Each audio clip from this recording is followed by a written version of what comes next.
কিন্তু বাবা মনে কোনো ঘৃণা নাই, মনে কোনো অহংকার নাই, কোনো তাকাব্বুর নাই। যিনি অর্থ পৃথিবীর খলিফা, যিনি অর্থ জাহানের খলিফার বিবি, মনে কোনো ঘৃণা নাই, মনে কোনো অহংকার তাকাব্বুর নাই। লকড়ি পড়ি আগুন পরিজন যা ছিল সব নিয়ে নিলেন। এ মুসলমান, হযরত ওমর তিনি আসলামকে ডেকে বলে, আসলাম রে, দরজা খুলো,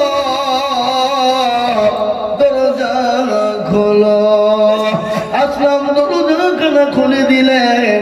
দরজা যখন খোলা হয়ে গেল, আসলামকে বলে, আসলাম বস্তায় করে তুমি আটা ময়দা যা প্রয়োজন ভরে দাও, খেজুর ভরে দাও। বস্তায় হয়ে গেল। আসলাম বলে, আমিরুল মুমিনিন আপনার বোঝাটা আমাকে দেন, আমি বহন করে যাই। হযরত ওমর নেতা কারে বলে, নেতা কাকে কয়? তিনি বললেন, আসলাম আমি যে দৃশ্যখানা দেখেছি, কিয়ামতের দিন আল্লাহ হয়তো আমাকে আসামির কাঠ গড়ায় দাঁড় করে দেবে। আসলাম রে, আমার বোঝাটা আমার মাথায় তুলে দাও। আসলাম যখন আমিরুল মুমিনিন হযরত ওমরের মাথায় বোঝা তুলে দিলেন, বিবিকে সঙ্গে করে নিয়ে চলে গেলেন।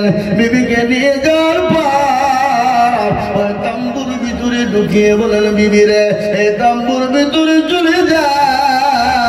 তাম্বুর ভিতরে চলে গেলেন। হযরত ওমর চুলো জ্বলে না, যত ফু দেয় তত ধোঁয়া হয়ে যায়। কিছুক্ষণ পর বিবিটা দিয়ে বলে, ও আমিরুল মুমিনিন আপনার বন্ধুকে বলে দিন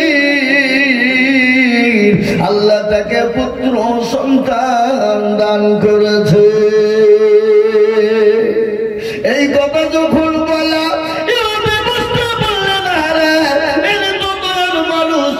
দয়ার নবী, ইনি তো দয়ার মানুষ, ইনি তো দয়ার মানুষ, ইনি তো দয়ার সেই মানুষটি, ইনি তো সে আমিরুল মুমিনিন, ইনি তো খলিফাতুল মুসলিমিন, ইনি তো খলিফা উমর।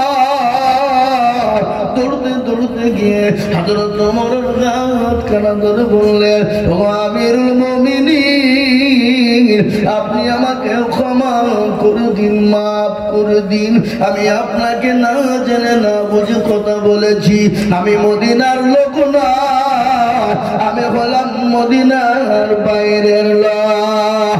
হযরত ওমর, নেতার কি গুণ রে বাবা, নেতার কত মূল্য, নেতা কাকে বলে রে বাবা।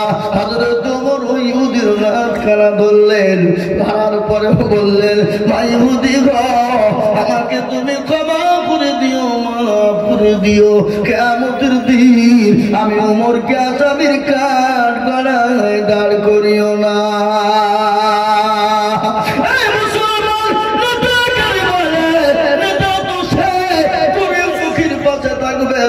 জাতির পাশে থাকবে, সংখ্যালঘুদের পাশে থাকবে, সংখ্যালঘুদের পাশে দাঁড়িয়ে সংখ্যালঘুদেরকে হেফাজত করবে। আর আমাদের দেশের নেতারা সংখ্যালঘুদের ওপর অত্যাচার করে, সংখ্যালঘুদের ধর্মের ওপর অত্যাচার করে, সংখ্যালঘুদের মসজিদ মাদ্রাসা গুলা ভেঙে দেয়। নেতা শুনেলেন, একটা ঘটনা মনে পড়ে গেল। সংখ্যালঘুদেরকে যে মুসলমানরা ঠকায় না তার কারণ শুনেলেন। মুসলমানেরা সংখ্যালঘুদের উপর কোনো অন্যায় অত্যাচার করে না, তার একটা ছোট্ট নমুনা দিল্লির সম্রাট যিনি ছিলেন, যেনার নাম হলো বাদশাহ জাহাঙ্গীর। কি নাম বললাম? জোরে বলুন। সংখ্যালঘুদের উপর কেমন করেছে ব্যবহার, কেমন ব্যবহার করেছে।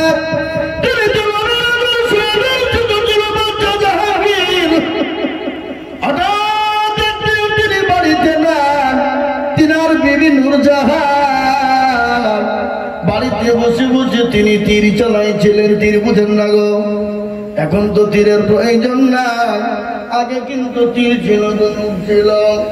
মুসলমান, বাদশাহ জাহাঙ্গীর তার বিবি বাড়িতে একাই রয়েছে, বাদশাহ জাহাঙ্গীর কিন্তু বাড়িতে না। তিনি কোথাও গিয়েছে কোনো কাজ, একাই ভালো লাগে না, তিনি কি করবেন? বাড়িতে পাহারাদার দিতে, পাহারা রাখতে হবে, তাকে তো রক্ষা করতে হবে। তিনি কি করলেন? নিজে বসে বসে তীর ধনুক শুরু করলেন চালাতে। তীর ধনুক চালাতে চালাতে গিয়ে রে বাবা, বলার উদ্দেশ্য ছিল না, এটা বলার উদ্দেশ্য হলো আজকে কেন বলছি জানেন? এই ওয়াজটা আমি আর আগেও করেছি।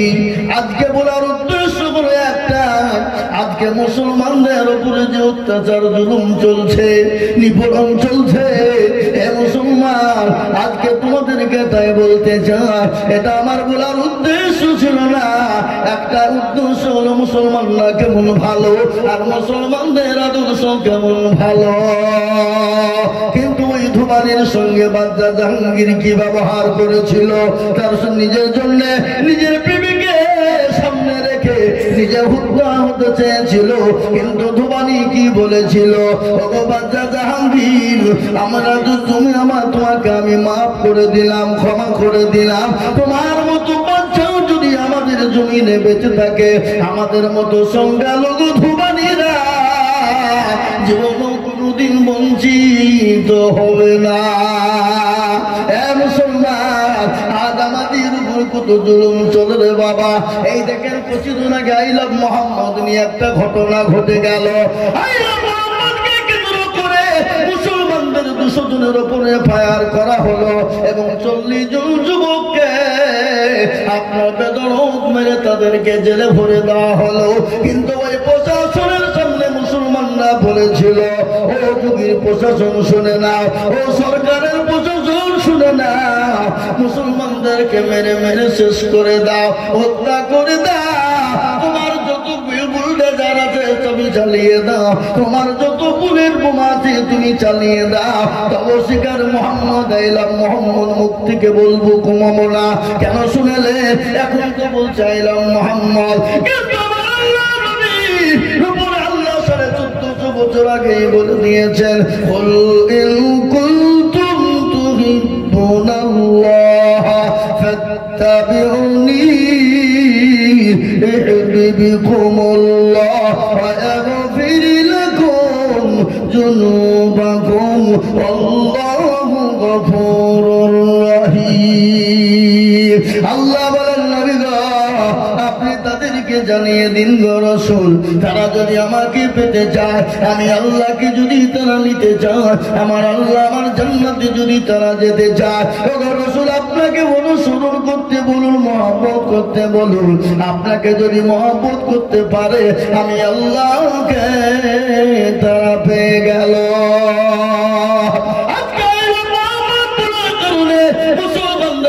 অত্যাচার করেছো, না না না, এ বাবা এলাম মোহাম্মদ বলার জন্য, নবীকে মহব্বত ভালোবাসার জন্য কাফের বেঈমানরা যুগ যুগ ধরে ইসলামের উপর অত্যাচার করেছে, মুসলমানদের উপর অত্যাচার করেছে। আপনাদের কাছে শুনে দিই, জানিয়ে দিই বাবা, একজন নবীর সাহাবা, ও মুসলমান গো, নবীর প্রেমিক কত ছিল, নবীকে কতটা ভালোবেসেছিলেন।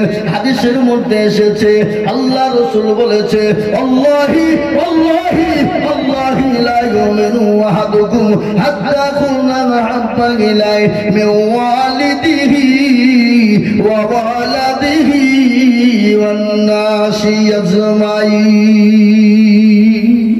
বুখারী শরীফের হাদিস এটা। রাসূলুল্লাহ বললেন কি, কতক্ষণ পর্যন্ত তুমি মুমিন হবে না? কতক্ষণ পর্যন্ত? যতক্ষণ পর্যন্ত তুমি তোমার জীবনের থেকে তোমার জমি, গাড়ি, বাড়ি, টাকা পয়সা, ধন দৌলত সমস্ত জিনিসের থেকে আল্লাহ তার রাসূলকে বেশি না ভালোবাসবে, ততক্ষণ পর্যন্ত তুমি প্রকৃতিক মুমিন হবে না।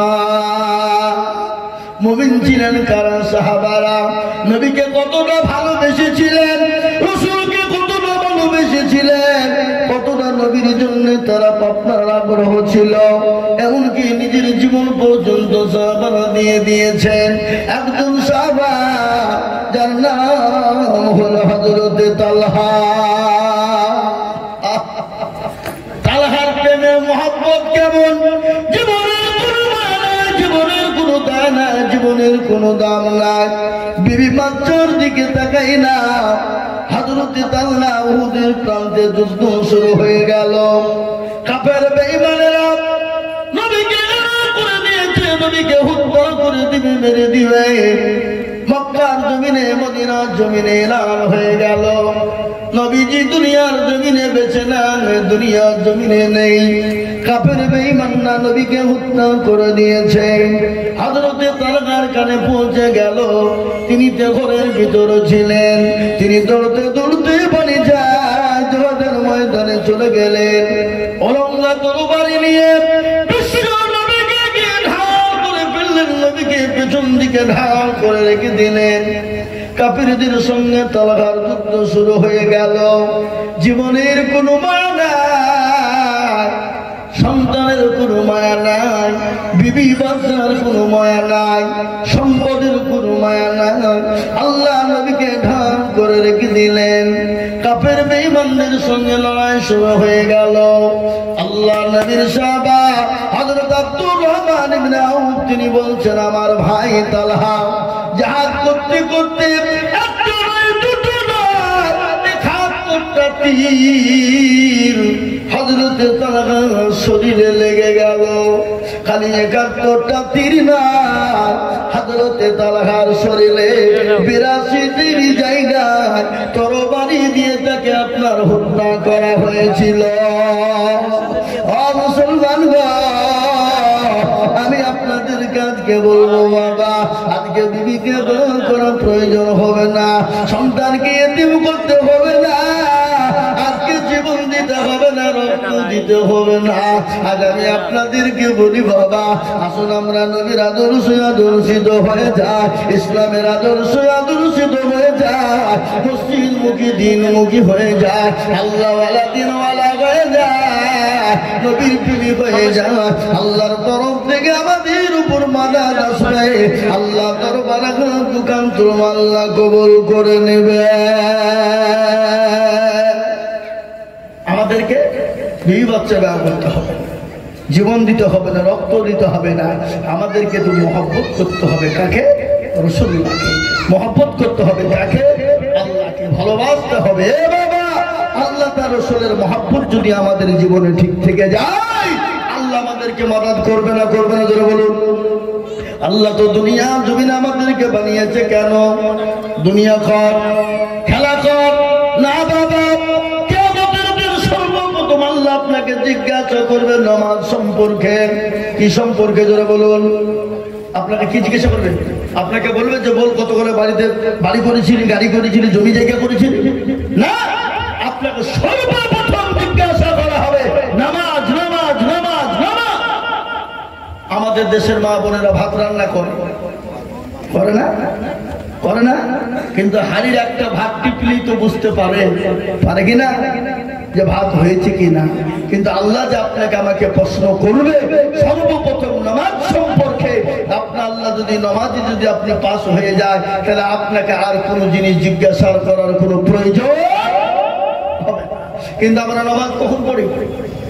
যখন আমরা বিপদে পড়ি, যখন আমাদের অভাবের অর্জনের সময় হয়। সুখের দিনে নামাজ নাই, চল বেড়াই, চল যা ইচ্ছে তাই করি, কিন্তু মসজিদে যাই না। বাড়ির কাছে মসজিদ, আজান হয়, ঘরের ভিতরে শুয়ে শুয়ে টাইম কাটিয়ে দেয়। আছে না নাই? জোরে বলুন। এরকম আছে না? কথা বলে না কেন? আছে না? আজান হয়, তাদের কর্ণ কহরে ঢুকে না। হাইয়া আলাস সালাহ, হাইয়া আলাল ফালাহ। আর আমরা বলি আমরা পারলাম না, ইমাম আর মুয়াজ্জিন তারা দুজনেই চালা। আল্লাহর কাছে যেতে হবে।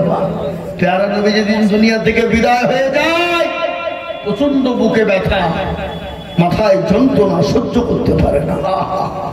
হযরতে জিবরিল আলাইহিস সালাম এলেন, রাসূলুল্লাহকে বললেন, ইয়া রাসূলুল্লাহ আপনি কেমন আছেন? বলে আমি তো মোটো ভালো নই গো ভাই জিবরাইল। বলে ইয়া রাসূলুল্লাহ আজকে আপনার কাছে একজন নতুন মানুষ, আপনার কাছে একজন নতুন ফেরেশতা এসেছে, যে ফেরেশতা জীবনে কোনোদিন কারো কাছে অনুমতি নেয় না। নবী গো আপনি যদি অনুমতি দেন তাহলে আমি তাকে আপনার কাছে আনবো। আর আপনি যদি অনুমতি না দেন তখন নবী আমি তাকে সঙ্গে করে নিয়ে চলে যাব। রাসূলুল্লাহ বললেন, ও ভাই জিবরাইল, আমি যদি অনুমতি না দিই তাহলে নিয়ে চলে যাবা? বলে হ্যাঁ। বলে না না না, আমার কাছে তোমার তাকে আসতে দাও। বিশ্ব নবীর কাছে গেলেন, নবীকে বললেন, আসসালামু আলাইকা ইয়া রাসূলুল্লাহ। ওগো নবী,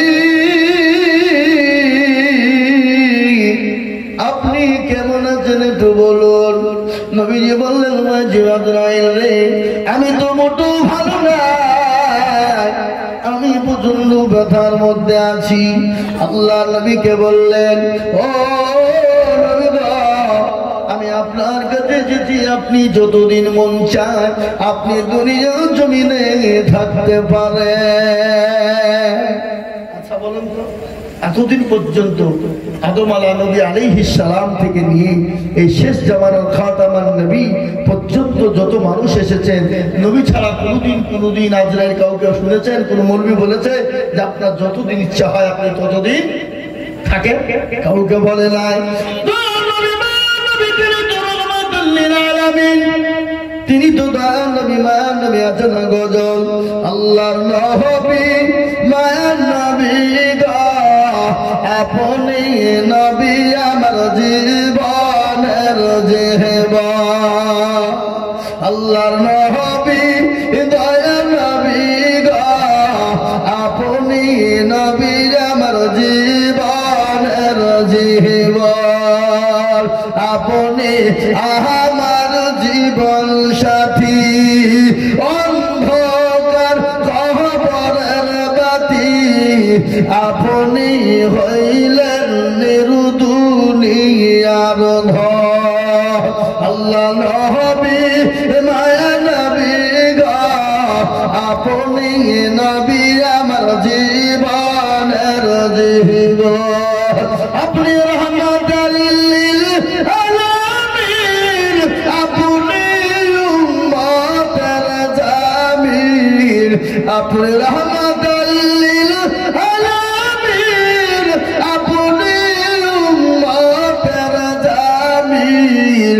আপনি হইলেন গুনাহগার উম্মতের আপনজন। আল্লাহ নবী, মায়া নবী গো, আপনি নবী আমার জীবনের জীবন। দেখিয়া আপনার মাঝে যা ভাগবতী হইলেন খাদিজা। দেখিয়া আপনার মাঝে যা ভাগবতী হইলেন খাদিজা। স্বপ্ন দিলেন জীবন যৌবন। ও মাল দৌলত ছিল আপনাকে শোভা দিল, আপনাকে বানাইল আপনজন। আল্লাহ নবী, মায়া নবী গো, আপনি নবী আমার জীবনের জীবন। এ মুসলমান দরদি, তিনি নবী, মায়া নবী, রাহমাতাল লিল আলামিন। নবীকে বলেন, নবী গো, আপনি দুনিয়ার জমিনে যতদিন মন চাইবে থাকেন। আল্লাহ নবী বলে, না না, আমি দুনিয়ার জমিনে থাকতে চাই না। আজরাইল আলাইহিস সালাম বললেন, ইয়া রাসূলুল্লাহ, আল্লাহ আপনার দিদারে পাগল। ওগো নবী, আপনার দিদারে আল্লাহ পাগল হয়ে আছে। ওগো নবী, আপনার দিদারে আল্লাহ অপেক্ষায় রয়েছে। আল্লাহ নবী বললেন, আজরাইল রে, আমার জানটা দুধ করে নাও, আমার দুনিয়ায় টাকা হচ্ছে, আমার আল্লাহর সঙ্গে দিদারে দেখা করায় সব থেকে জরুরি। হে মুসলমান তরুণী আমার ভাইরা, আল্লাহ ওয়ালা নবীর প্রেমিকেরা, আল্লাহ নবীর বুকের উপর হাত কান দেওয়া হলো। আল্লাহ রাসূল বললেন, আজরাইল জানো, তুমি যখন আমার বুকের উপর হাত তুমি দিলে, আমি নবী মনে করলাম গোটা উহুদ পাহাড়টা আমি নবীর বুকের উপর যেন এসে বসে গেল। বলো গো বলো, আমার উম্মতির নাকি এত কষ্ট হবে? বলে নবী গো, আপনার উম্মতির কষ্ট হবে না। বলে কিরকম কষ্ট হবে না? ওগো নবী, তারা যদি দিনদার হয়, তারা যদি কলমাওয়ালা হয়, তারা যদি নামাজি হয়, তারা যদি 5 ওয়াক্ত নামাজ পড়ে, ওগো নবী, ছোট্ট বাচ্চা যেমন মায়ের কোলে বসে স্তনে দুধ খেতে খেতে যেমন ঘুমিয়ে যায়, তিনি বুঝতে পারে না। ওগো রাসূলুল্লাহ, যারা নামাজি দিনদার মুত্তাকিন হবে, আমার আল্লাহ তাদের যখন মৃত্যু দান করবে, তারা নিজেরা বুঝতে পারবে না, তারা অটোমেটিক তাদের জানটা কবল হয়ে যাবে।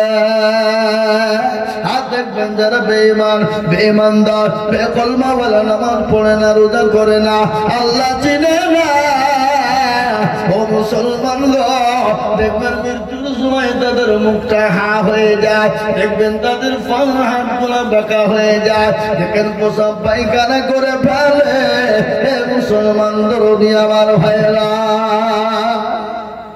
আজকে কেন নামাজ পড়বো না ভাই? কিসের জন্য নামাজ? আজকে সাহাবাদের থেকে আমাদের অভাব। সাহাবাদের কি অভাব ছিল জোরে বলুন তো?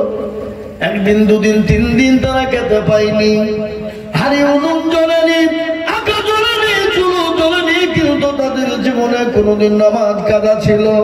কথা কর না কেন? একজন নবীর সাহাবার কথা মনে হয়ে গেল, অতি গরিব, অতি গরিব, এত গরিব, এত গরিব। আজকে বলুন দেখি ভাই, আমাদের বাড়িতে কার বাড়ি নাই যে ডবল পোশাক নাই? কথা বলেন। একজনের 4টে 5টা 6টা 7টা 10টা পর্যন্ত জামা ছেড়ে নাই। এই কথা বলেন, আছে না নাই? আছে। আচ্ছা বলুন তো, কোন বাড়িতে একবার না খেয়ে আছে? কিন্তু সাহাবাদের বাড়িতে পোশাক ছিল না, কিন্তু তাদের জীবনে কোনোদিন নামাজ কাজা ছিল না। মসজিদে নববীতে আযান হতো, একজন সাহাবা আব্দুল্লাহ মুসারি রাদিয়াল্লাহু তাআলা আনহু, তিনি তেনার একটা কথা মনে হয়ে গেল, মসজিদে নববীতে প্রতিদিন তিনি নামাজ পড়ে আর বেরিয়ে যায়। সাহাবারা বলে, নবী গো, ইয়া রাসূলুল্লাহ, আপনার অমুক সাহাবা সে কি বেদিন হয়ে গেল, সে কি মুশরিক হয়ে গেল গো নবী? সে কি বেদিন হয়ে গেল? রাসূলুল্লাহ বললেন, খবরদার, এরকম কথা কাউকে না জেনে না বুঝে বলো না। এবার যখন মসজিদে নববীতে নামাজের জন্য আসবে, আল্লাহ নবী বলবে, আল্লাহ রাসূল বসতে বলেছেন। ফজরের আযান হয়ে গেল, আযানটা কে দিল আপনারা সকলেই জানেন। মসজিদে নববীতে আযান যিনি দিয়েছিলেন, তিনার নাম হলো হযরত বিলাল। সে বিলালের জীবনী বহু বড়